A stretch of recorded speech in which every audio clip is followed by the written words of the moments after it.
المتواترة وبلانه الغامرة وأياده المتكاثرة، والصلاة والسلام على سيد أهل الدنيا والآخرة سيدنا محمد صلى الله عليه وسلم الأنجم الزاهرة. أشهد أن لا إله إلا الله وأشهد أن محمدا رسول الله. اللهم صل على سيدنا محمد وعلى آل سيدنا محمد. Hadratul Mukarramin, para alimil ulama, wabil khusus guru sekaligus orang tua kita bersama, Al-Mukarram wal-Muhtaram Fadilatul Ustadz Kiai Haji Faisal Muhammad Ali Nurdin LCMA. Juga yang sama kita hormati Umi Hajah Tuti Dahlia, juga Fadilatul Mukarram Fadilatul Ustadz Khairul Umam. Mudah-mudahan kita doakan guru-guru kita semuanya sehat walafiat, amin. Panjang umurnya, amin. Dikabulkan segala hajatnya, amin. Diberikan kekuatan untuk senantiasa membimbing kita semua dengan ilmu-ilmunya, dan mudah-mudahan Allah subhanahu wa ta'ala beri kekuatan istiqamah li'ila'i kalimatillah, amin ya Allah ya Rabbal. Juga kepada seluruh alumni Pondok Pesantren Nurul Ilmi, baik yang laki-lakinya, yang perempuannya, dari angkatan yang pertama sampai yang terakhir tanpa terkecuali, yang hadir pada kesempatan pagi menjelang siang hari ini, mudah-mudahan kumpulnya kita diberkahi dan dirahmati oleh Allah subhanahu, amin ya Allah ya Rabbal. Alhamdulillah, pada kesempatan pagi menjelang siang hari ini saya bisa menghadiri daripada acara kumpul 1 bulan, 3 bulan sekali ya, alumni Pondok Pesantren Nurul Ilmi yang wajah-wajahnya sudah tidak asing lagi. Mudah-mudahan saya dan guru-guru semua mendoakan kepada seluruh alumni, baik yang laki-lakinya, yang perempuannya, seluruhnya diberikan daripada keberkahan dalam mendakwahkan apa yang sudah diajarkan di Pondok Pesantren Nurul Ilmi. Salawat teriring salam mari kita haturkan keharibaan junjungan alam habibana wa nabiyyana Muhammad sallallahu alaihi wasallam. Tidak lupa kepada para keluarga, sahabat, tabi'in, juga kita selaku umatnya ila yaumil qiyamah. Rasulullah sallallahu alaihi wasallam di dalam salah satu hadisnya menyabdakan, man arada ayyubsata lahu fi rizqihi wa yunsa'alahu fi atharihi falyasil rahimahu, atau kama qala Rasulullah sallallahu alaihi wasallam. Siapa orang yang pengen ayyub satolahu fi rizkihi, rezekinya banyak, rezekinya luas, maka atau dia juga pengen usianya dipanjangin, maka dia sambung silaturahmi. Pengertian menyambung silaturahmi ini umum, yaitu menjalin hubungan kita untuk senantiasa bersinergi dalam kebaikan. Maka itu Allah berikan ganjaran panjang umur dan luas rezeki. Umur panjang yang Allah subhanahu wa ta'ala berikan kepada kita bukan berarti yang sudah digariskan tadinya 60, 70 jadi nambah, jadi nambah bilangannya, tapi yang dimaksud adalah jadi bertambah keberkahannya. Al-Imam Nawawi rahimahullah, beliau itu umurnya cuma 45 tahun, masih muda, tapi karangan kitabnya begitu banyak sehingga kalau dihitung-hitung seolah-olah beliau itu udah ngarang kitab dari semenjak dia lahir sampai di 45 tahunnya. Maka inilah yang disebut dengan keberkahan silaturahmi. Mudah-mudahan 3 bulan sekali ini jadi ajang memperkuat kita silaturahmi agar Allah Subhanahu wa ta'ala memberikan kita panjang umur dan meluaskan rezeki kita. Amin ya Allah ya Rabbal. Salah satu bentuk nyata rezeki yang Allah berikan dengan silaturahmi ini, gampangnya tuh ada semangka, comot, tuh ada pisang, mari gayem terus kan enak, ya kan? Itu namanya rezeki dari Allah Subhanahu wa ta'ala. Coba di rumah sendirian wayah gini, ada semangka apa enggak? Habis ini ada bakso, Masya Allah tuh. Ini sponsornya pasti ini Umi sama Abi ini sponsornya nih ya. Kita tahu dah alumni mana mungkin bisa beli bakso. Bisa buat sendiri-sendiri ya. Belum. Insya Allah 5 tahun, 10 tahun, 20 tahun yang akan datang jadi orang-orang besar. Pengen jadi orang besar? Yang perempuan pengen jadi orang besar? Banyakin makan ya. Aduh ya Allah.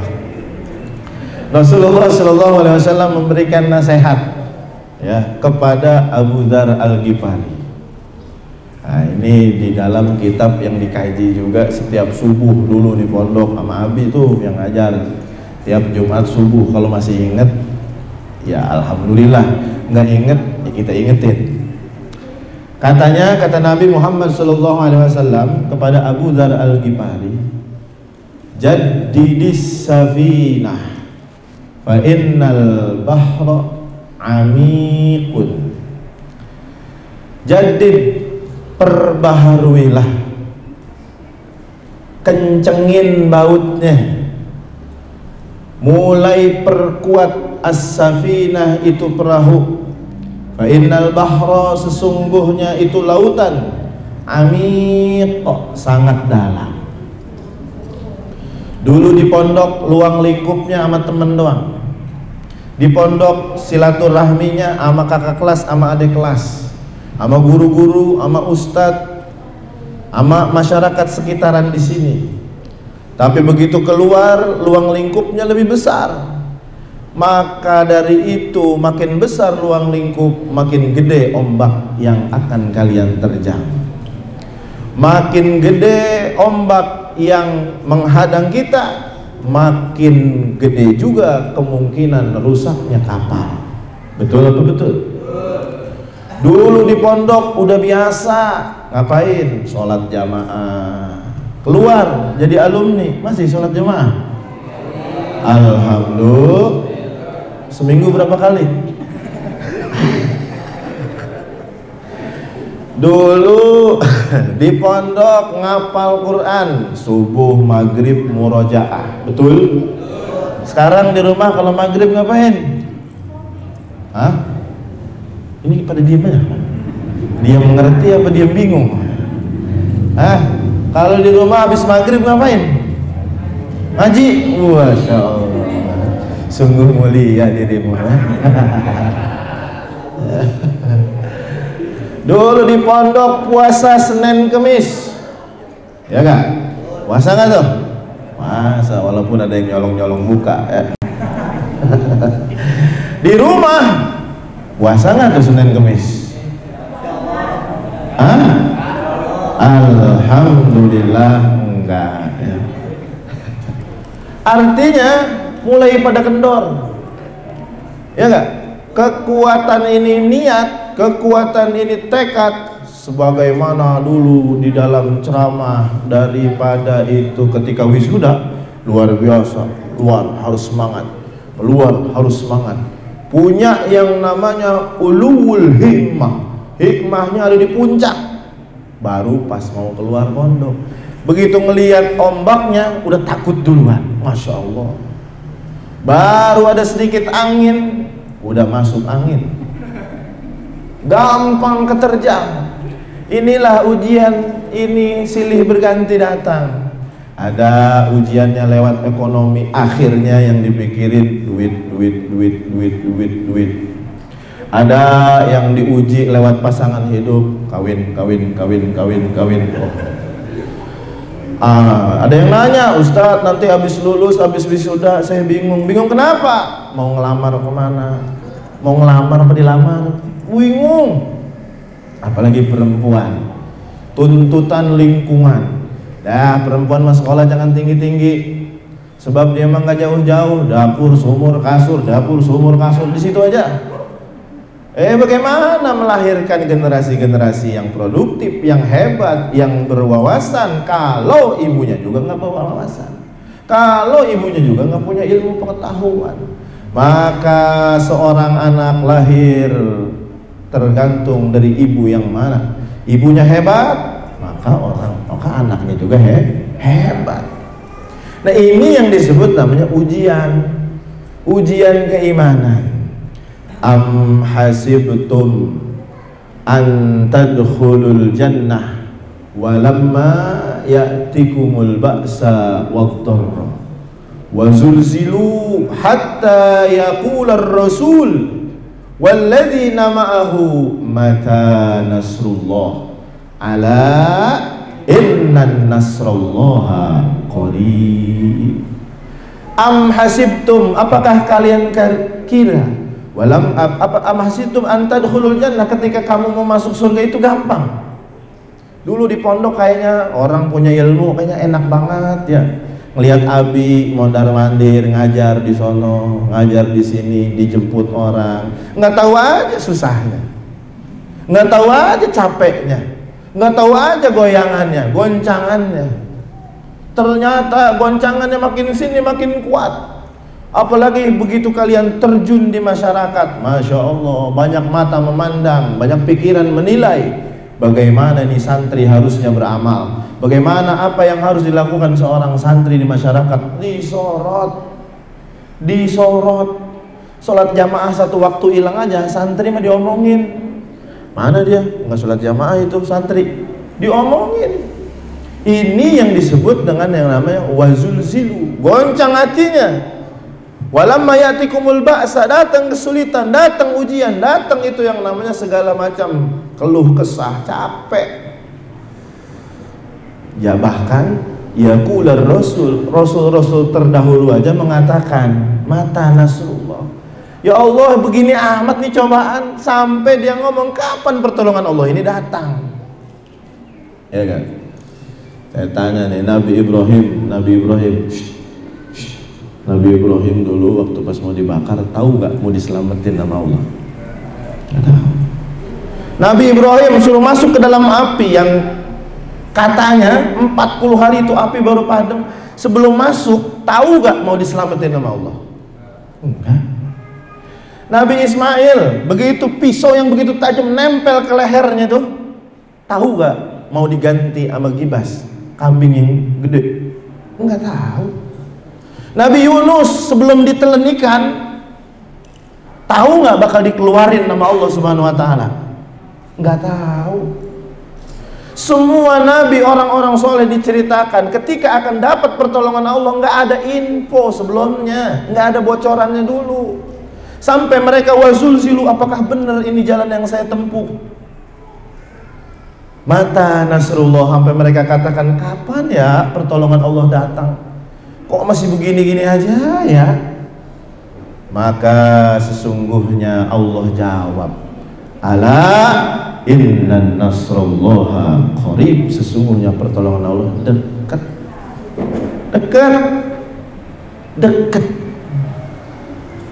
Jadi tergantung pikiran kita ya. Dulu saya begitu keluar dari pondok, cita-citanya nggak muluk-muluk, pengen bantu orang tua, udah segitu kan. Bantuin pekerjaan kek, bantuin ekonomi kek, dan lain-lain sebagainya. Tapi ternyata begitu dijalani susah. Datang godaan pertama, udah katanya kerja aja. No, ditawarin kerja, gajinya sebulan 4 juta. Mau apa enggak ya? Mau apa enggak ya? Istikharah dulu. Kemudian ditawarin lagi, ada pabrik buka lowongan sebulan 7 juta. Oh, kalau Kerawang itu ya UMR-nya gede, 7 juta, 8 juta sebulan. Siapa yang nggak ngiler? Tapi hati ini ngomong kayaknya nggak pantas di situ. Sebab kita nggak pernah kerja begitu. Bukan nggak boleh kerja, bukan. Pak Kiai dulu boleh, silahkan kerja, silahkan. Tapi jangan itu jadi tujuan akhir. Itu cuma jembatan. Untuk apa? Untuk memperkuat ekonomi. Setelah ekonominya ada, baru bikin itu yang namanya bisa jadi majelis taklim, bisa jadi lembaga-lembaga dakwah, bisa jadi yang lain-lainnya ke arah kebaikan. Maka ini yang disebut dengan ujian yang datang kepada Allah. Innallaha, sesungguhnya Allah, idza ahabba 'abdan, kalau cinta kepada hambanya, ibtalahu, Allah bakal uji dia dengan segala kesulitan. Ngapa emang begitu? Liyasma'a tadarruahu, karena Allah pengen mendengar tangisannya di malam hari. Dulu di pondok rajin tahajud, di rumah udah tahajud belum? Udah istikharah belum? Udah nangis belum minta sama Allah? Kalau belum pernah minta nangis kepada Allah, jangan sebut dirimu santri, jangan. Nah, ini yang disebut dengan jadi disabina, perkuat. Goyangan, goncangan makin kuat, apalagi zaman sekarang. Kalau kita nonton di podcast, ya pada suka nonton podcast kan? Di podcastnya Deddy Corbuzier, di mana-mana, itu bener-bener orang kayaknya liberal banget, ngomong seada-adanya ngomong. Pendapatnya diutarakan. Apalagi dia punya follower banyak, apalagi dia punya pengikut banyak, seolah-olah kalau ngomong jadi benar. Contoh dulu ada ya influencer bilang, kita ini sudah sepakat sama suami untuk child free, nggak punya anak. Wih, enak aja kalau ngomong. Padahal kira-kira bener apa enggak? Hah? Santri, bener apa enggak begitu? Enggak, pikiran kita diracunin, pikiran anak muda diracunin.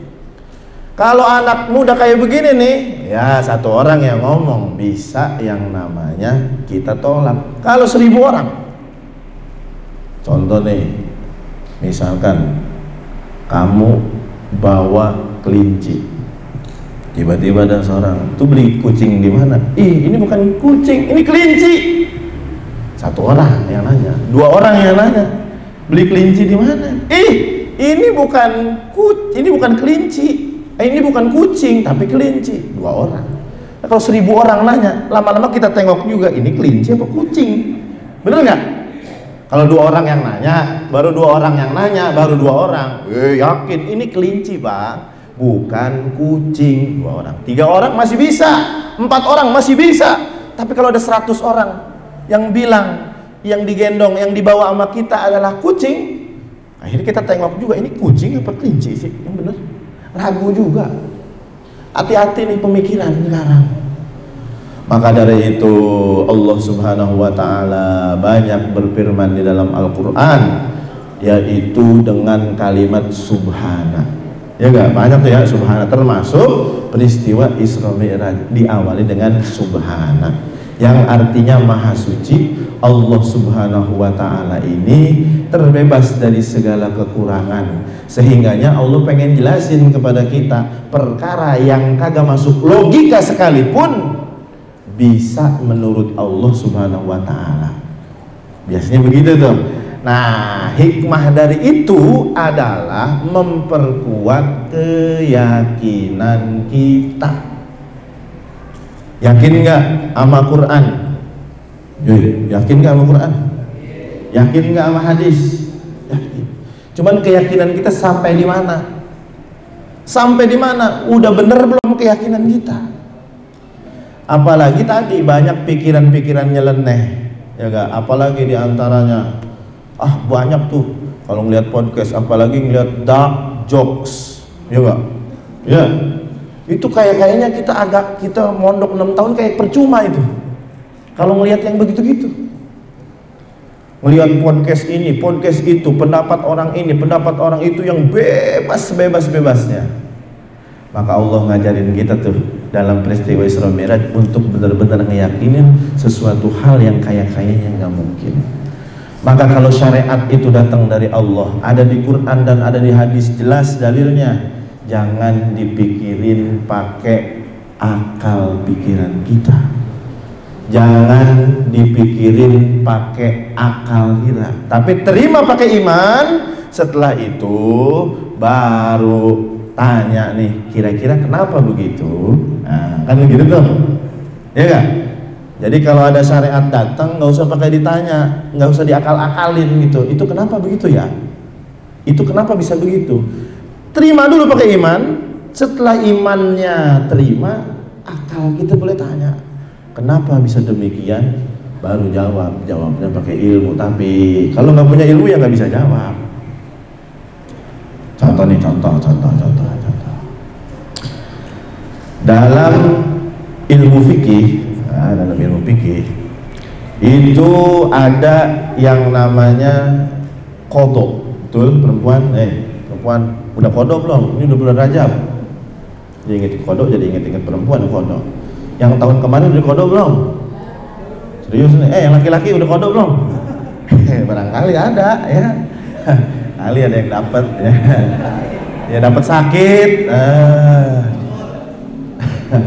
Nih contoh yang perempuan misalkan ya, kita tahu rukun Islam 5, betul? 1, 2, 3, 4, 5. Sholat sama puasa lebih wajib mana? Lebih wajib mana? Sholat sama puasa? Sholat, dalilnya? Ya karena sholat nomor 2 urutannya, betul gak? Dan nomor 4 puasa. Dan puasa mah uzurnya banyak. Di dalam kitab Safinah banyak banget uzurnya, ada 10 lebih daripada uzur-uzur puasa. Tapi kalau sholat, a'dzarus sholat cuma 2, tidur sama lupa doang. Ya kalau misalkan pakai bantal, pakai selimut bukan lupa itu, bukan tidur itu. Ya, bukan tidur itu ya. Bukan ketiduran itu ya. Alhamdulillah Ustadz, saya mah tadi pagi nggak sholat subuh, tapi uzur dari siapa? Uzur syar'i. Uzur syar'i. Kenapa emang? Kan kata sapinya tidur uzurnya ya. Emang malam masih nonton bola? Ya itu bukan uzur namanya. Begini maksudnya, kalau kita ninggalin sholat, ada kodoknya apa enggak? Sholat ditinggalin nggak ada kodoknya, nggak ada. Kalau puasa ada. Padahal tadi sholat itu lebih wajib daripada puasa. Ini kalau logika ngomong, akal kita kan ngomong begini, sholat lebih wajib dari puasa, puasa tidak lebih wajib dari sholat. Kok kenapa yang lebih wajib yaitu sholat, ketika ditinggalkan nggak ada kodoknya?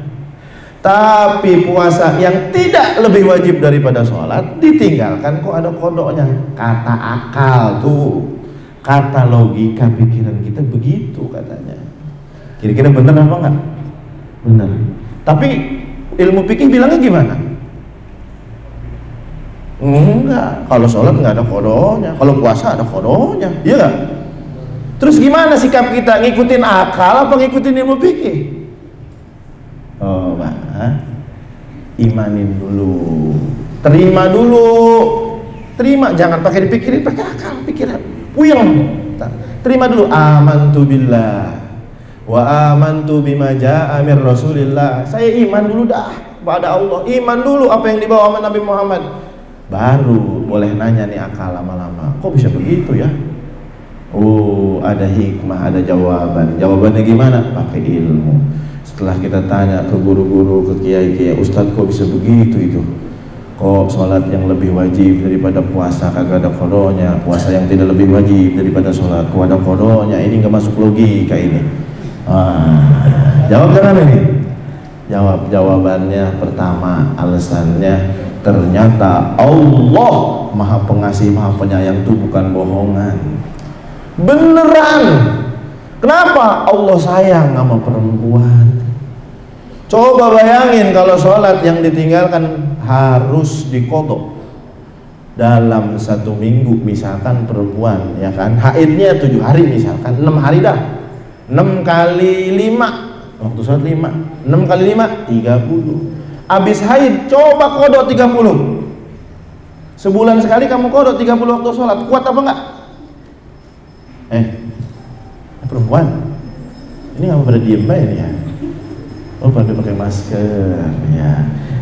Kira-kira kalau dalam 1 kali masa haid kamu suruh kodok, kuat apa enggak sholat? Enggak, karena tiap hari kewajibannya datang. Tapi kalau puasa kan setahun sekali. Udah gitu jangka kodoknya 11 bulan. Panjang lebar. Enak apa enggak kira-kira? Jadi Allah sayang nggak sama perempuan? Allah sayang nggak sama perempuan? Sayang. Laki-laki nih. Apa hukumnya air pipis, air kencing? Najis. Air mani apa hukumnya? Suci kata Imam Syafi'i ya. Li'annana maniun munakidun katanya. Kita nih mani yang udah beku. Ya gitu udah beku ini jadi kita. Ini mani suci. Betul? Air kencing najis. Tapi untuk ngangkat itu hadas, sebab kencing dengan sebab keluar mani beda. Bedanya di mana? Wudu sama mandi. Ini logika ngomong lagi. Kok yang suci pakai mandi, tapi yang najis kok cukup wudu doang? Betul gak nih? Ini nggak logis nih. Harusnya yang najis mandi, kata logika nih, kata akal. Emang akalnya kagak bener ini orang ya, mikirnya dia begitu. Oh iya kan najis harusnya mandi, kalau yang suci wudu aja cukup. Tapi dibalik, gimana tuh? Terima dulu pakai iman, imanin dulu. Ya Allah saya yakin ini iman nih. Baru tuh lama-lama akal nanya, kok bisa begitu ya? Jawabnya pakai ilmu. Oh ternyata Allah sayang nih sama manusia. Bayangin kalau setiap kencing kita harus mandi, ngikutin logika kita. Coba sehari sekali berapa kali kencing? Hei, ini musim hujan nih. Ini musim hujan. Kencing berapa kali sekali? Wow, Ustadz saya 7. Yang beser bisa 15. Apalagi yang kerannya rusak. Ya.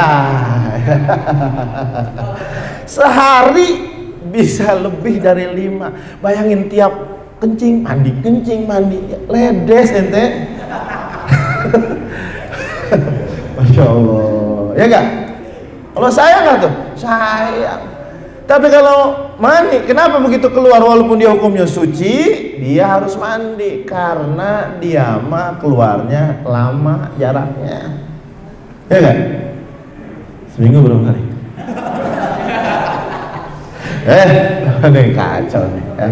Ini yang namanya iman dengan akal, dengan ilmu. Jadi iman sama ilmu dulu, iman sama akal duluin mana? Iman sama akal duluin mana? Nah, maksudnya kenapa nih Ustadz bilang begini, cerita begini? Karena di luar banyak itu ya ghazwatul fikri.